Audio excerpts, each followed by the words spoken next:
comment cette J9, c'est pas sexy. C'était pas dingue. C'était pas excitant de ouf, hein, ça c'est clair. Salut à tous footeuses et footeuses de famille, c'est Thomas, fin du match entre Nice et Toulouse au Stadium, dans un stade à moitié vide, hein, c'est le cas de le dire. En même temps c'est vendredi soir, c'est pas un match non plus de dingue de cette J9 de la Ligue 1 Conforama Alpa, Igena, Poltron et Sofa, tout ce qu'il y a derrière moi, des meubles blancs, un but partout, un but de Dosevi pour les Toulousains, un but de Srafi pour les Niçois, ce qui fait que les Toulousains restent à la 7ème place avec 13 points, et des possibilités un peu de se rapprocher du podium et de Montpellier, Saint-Etienne, Lille, et les Niçois qui restent, enfin qui même intègrent le top 10 avec 11 points, toujours pareil pour les Niçois qui a une défaite, une victoire, un nul, enfin c'est toujours pas stable, pourtant ça joue bien au ballon, ils ont dominé 62% de possession de balle, et Toulousains qui restent sur 2 points en 9 points, c'est un peu la chute alors qu'ils avaient démarré sur 3 victoires consécutives en début de saison. En tout cas on a vu que Casanova avait pallié un peu aux absences de ICK suspendu contre Rennes,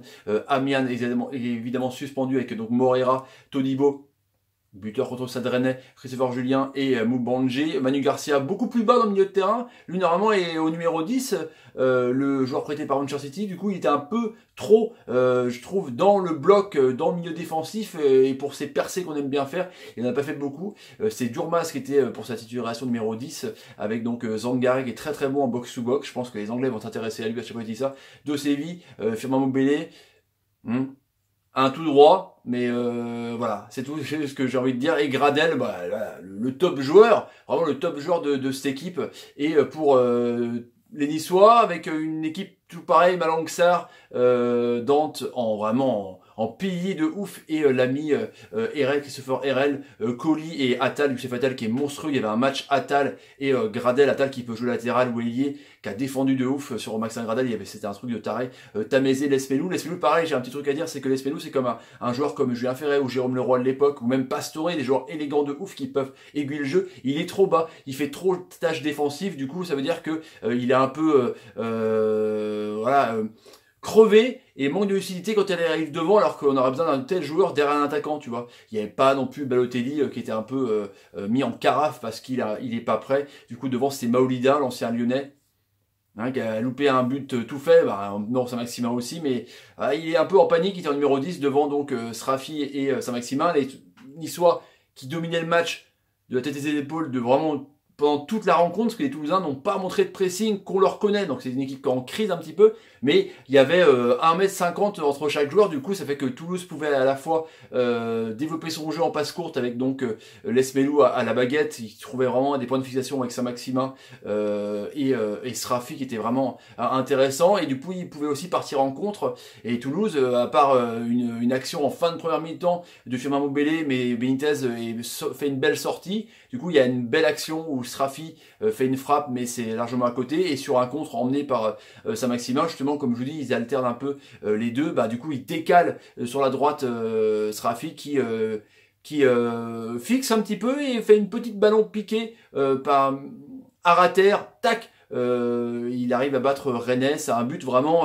un peu con, parce que la défense est vraiment aux abonnés absents, parce que Toulouse, dans ce moment donné, ils avaient un petit temps fort quand même, ils essayaient vraiment de presser, donc ils se sont fait avoir en contre. Je vous dis, c'est intéressant Nice quand ça va être mettre en place avec la mayonnaise, avec peut-être Balotelli en forme qui pourrait avoir un autre point de fixation. Je dis pas que Maolida c'est pas bon, mais c'est pas non plus le délire quoi. Et deuxième mi-temps, on a vu pareil, un Nice dominé avec un Dante vraiment haut niveau dans l'axe, qui faisait des super belles sorties de balles. Même Colli, je trouvais un peu en dedans de temps en temps, là il était vraiment bien. Sur le côté il a fait des belles actions, je pense à un beau crochet et une belle frappe enroulée, mais c'était pas ouf techniquement. Il y avait vraiment beaucoup d'approximations techniques, 17 interceptions pour les Niçois, c'était quand même beaucoup, 520 passes contre 376 pour les Toulousains, c'est pas beaucoup, moins de 400 quand à domicile. En même temps ils jouaient plutôt le contre, et après on a vu une deuxième mi-temps donc avec Toulouse vraiment encore reculé, et Nice qui était vraiment bien, et pourtant c'est sur un temps fort niçois et un temps faible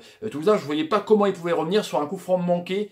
Ça revient dans les pieds de Garcia justement sur la gauche, qui fait un centre. Dosevi complètement oublié du côté droit par la défense.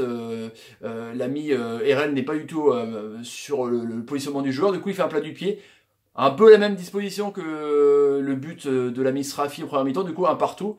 Ensuite, il y a un contre sur Moubangé qui fait une mauvaise tête pour Rennes. Alors déjà qu'ils défilent des cadeaux contre Saint-Etienne, on s'en souvient avec receveur Julien. Et là du coup, Saint-Maximin intercepte avec sa vitesse, tac tac tac tac. Il va un peu trop excentré sur le côté gauche, je trouve. Et du coup, au lieu de tirer directement du gauche, il attend, il repique pour Sraffi. Sraffi lui fait une belle fin de frappe pour Malouda qui fait un mauvais contrôle alors qu'il aurait pu le tenter direct. Et Vieira était ouf, c'était la batte du 2-1, c'était un cadeau de dingue quoi. Et du coup après ça a réveillé les Toulousains. Le but, et Toulousains, l'égalisation, ça les a fait encore plus reculer. Et cette erreur-là, où ils ont failli prendre un but, ça les a piqués au vide. Du coup, ils ont essayé par Gradel, ils ont essayé par l'entrée Corentin Jean qui était pas mal, ils ont essayé par Manu Garcia qui avait enfin fait des percées, ou Durmaz, du coup, décalait plus sur le côté, c'était intéressant. Zangaré, pareil, essayait vraiment de percer box-to-box. Il est vraiment intéressant, il fait des belles transversales, il aiguille bien le jeu, il est vraiment intéressant ce joueur-là, c'est un grand gaillard, mais il est aussi technique à souhait. Mais voilà, après on a vu Lespelou essayer de faire des frappes, mais je vous dis, il était trop fatigué de la tâche défensive. Je suis pas trop d'accord avec le positionnement de Lespelou parce que moi je le mettrais vraiment en numéro 10. En point de fixation, à la place de Maolida, et à la limite tu vires Sraffi qui est un milieu de terrain et tu mets plutôt Maolida et Saint-Maximin ou Balotelli et Saint-Maximin, mais Lespelou dans l'entrejeu, c'est bien parce qu'il récupère de ballon, c'est un gratteur aussi, mais je trouve que c'est du gâchis. En tout cas, on a vu un match, voilà, un match entre deux équipes de milieu de tableau et je sais pas, c'était vraiment bizarre de voir l'arbitre. Déjà, il y a eu quand même presque 30 fautes, même si l'arbitre a laissé jouer, c'était bizarre les décisions, mais les ballons n'arrivaient pas dans les pieds. Il y avait très peu de jeux en triangle.